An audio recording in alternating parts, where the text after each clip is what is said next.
ಆತ್ಮೀಯ ಕರ್ನಾಟಕ ರಾಜ್ಯ ಸರ್ಕಾರಿ ನೌಕರರು, ಇಂದಿನ ಈ ಒಂದು ವಿಡಿಯೋದಲ್ಲಿ ತಮ್ಮೊಂದಿಗೆ ಬಹಳ ಪ್ರಮುಖ ಮಾಹಿತಿಯನ್ನು ತಮ್ಮೊಂದಿಗೆ ಶೇರ್ ಮಾಡ್ತಾ ಇದ್ದೀನಿ.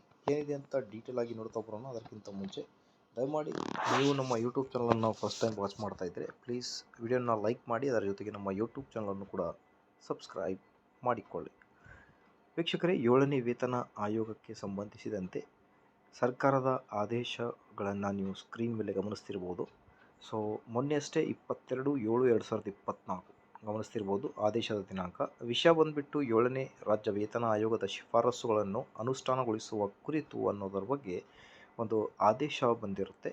ಸೊ ನೀವು ಈ ಎಲ್ಲ ಆದೇಶಗಳನ್ನು ಗೂಗಲ್ನಲ್ಲಿ ಡೌನ್ಲೋಡ್ ಮಾಡ್ಕೋಬಹುದು.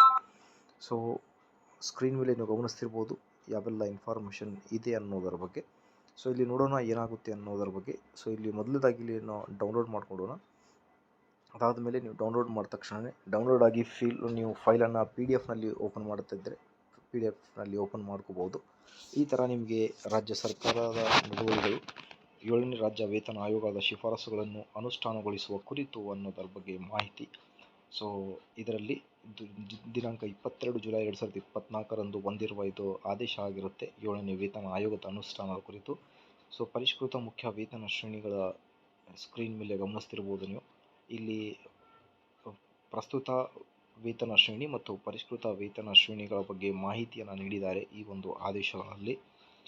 ಒಟ್ಟಾರೆಯಾಗಿ 25 ವೇತನ ಶ್ರೇಣಿಗಳನ್ನು, ಪ್ರಸ್ತುತ ಮತ್ತು ಪರಿಷ್ಕೃತ ವೇತನ ಶ್ರೇಣಿಗಳನ್ನು ಈ ಒಂದು ಆದೇಶದಲ್ಲಿ ಮೆನ್ಷನ್ ಮಾಡಿದ್ದಾರೆ. ಅದರ ಜೊತೆಗೆ ಪರಿಷ್ಕೃತ ವೇತನ ಶ್ರೇಣಿ ಕೆಳಕಂಡಂಥ ವೇತನವನ್ನು ನಿಗದಿಪಡಿಸತಕ್ಕದ್ದು ಅಂತ ಹೇಳ್ತಾ ಇದ್ದಾರೆ. ಇದರಲ್ಲಿ ನಿಮಗೆ DA, ಫಿಟ್ಮೆಂಟ್, ನಿಮ್ಮ ಬೇಸಿಕ್ ಎಲ್ಲನೂ ಒಟ್ಟುಗೂಡಿಸಿ ಹೊಸ ಬೇಸಿಕ್ ಆಗುತ್ತೆ. ಅದಾದ ಮೇಲೆ ಪಿಂಚಣಿ ಸೌಲಭ್ಯದ ಬಗ್ಗೆಯೂ ಕೂಡ ಇಲ್ಲಿ ಮಾಹಿತಿ ನೀಡಿದ್ದಾರೆ ಈ ಒಂದು ಆದೇಶದಲ್ಲಿ.